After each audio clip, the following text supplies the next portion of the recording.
ജനാധിപത്യ കേരള കോൺഗ്രസിന്റെ സംസ്ഥാന ഭാരവാഹി യോഗം ഇന്ന് കോട്ടയത്ത് ചേരും. മുന്നണി പ്രവേശനം സംബന്ധിച്ച ചർച്ചകളാകും പ്രധാനമായും യോഗത്തിലുണ്ടാവുക. 2 വർഷമായി ഇടതുമുന്നണിക്ക് പിന്തുണ നൽകിയിട്ടും മുന്നണിയിലെടുക്കാത്തത് പാർട്ടിയിൽ അതൃപ്തിക്ക് കാരണമായിട്ടുണ്ടെന്നാണ് സൂചന. മുന്നണി പ്രവേശന കാര്യം നിരവധി തവണ LDFന് മുൻപാകെ അവതരിപ്പിച്ചിട്ടുണ്ടെങ്കിലും കാത്തിരിക്കാനുള്ള മറുപടിയാണ് ജനാധിപത്യ കേരള കോൺഗ്രസിന് LDFൽ നിന്നും ലഭിച്ചത്. ഇത് അണികളിൽ വലിയ അതൃപ്തിക്ക് ഇടയാക്കിയിട്ടുണ്ട്.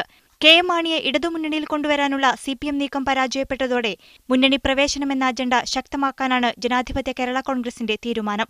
ഇടതുമുന്നണിയുമായി സഹകരിക്കുമ്പോൾ തന്നെ UDFൽ നിന്നും ക്ഷണം ലഭിച്ചത് പാർട്ടിയുടെ സ്വാധീനം വ്യക്തമാക്കുന്നതാണെന്ന് നേതൃത്വം വിലയിരുത്തുന്നു. ഞങ്ങൾ ഈ കഴിഞ്ഞ 2 വർഷക്കാലം നിരന്തരമായി പ്രവർത്തിക്കുകയും ഞങ്ങളുടെ സംഘടനാശേഷി വർദ്ധിപ്പിക്കുകയും ഞങ്ങളുടെ സാന്നിധ്യം എല്ലാ മേഖലയിലും ഞങ്ങൾ അറിയിക്കുകയും ചെയ്തിട്ടുണ്ട്.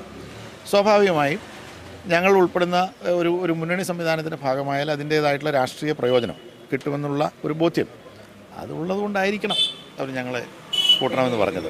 ഇടതുപ്രവേശം സാധ്യമാക്കാത്ത പക്ഷം UDFുമായി ചർച്ചകൾ തുടങ്ങണമെന്ന അഭിപ്രായവും പാർട്ടിക്കുള്ളിൽ ഉയർന്നു കഴിഞ്ഞു. എന്നാൽ ഇടതുമുന്നണി നിലപാട് അറിഞ്ഞ ശേഷം മാത്രമേ അത്തരമൊരു നീക്കം ഉണ്ടാകൂ.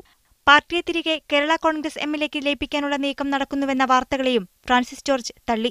ലോക്സഭാ തെരഞ്ഞെടുപ്പിന് മുൻപ് നിലവിലെ സാഹചര്യങ്ങൾ പ്രയോജനപ്പെടുത്തി ഏതെങ്കിലും മുന്നണിയിൽ കയറിപ്പറ്റാനാണ് നീക്കമെന്നാണ് സൂചന. മീഡിയ 1 കോട്ടയം.